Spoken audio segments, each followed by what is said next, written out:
তাদের আগামী দিনের বড় স্বপ্ন এবং সম্ভাবনা। তারা চায় তাদের জ্ঞান, ভাবনা এবং কৌতূহল আপনাদের সঙ্গে ভাগ করে নিতে এবং শেখার আনন্দকে আরো এই সুন্দর আয়োজন সফল করে তোলার পেছনে অভিভাবকদের অক্লান্ত সংসার রয়েছে।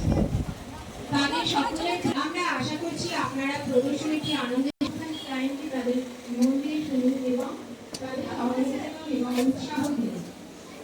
আপনাদের একটা অনুপ্রেরণা হয়ে যেতে পারে। প্রদর্শনী ফিডব্যাক কাউন্টারে উপস্থিত হবে এবং আমাদের পর আপনারা কিন্তু অবশ্যই ফিডব্যাক কাউন্টারে উপস্থিত হবেন। আমি জানতাম ছোট ছোট বাচ্চারা সেখানেও অনেক কিছু করেছে।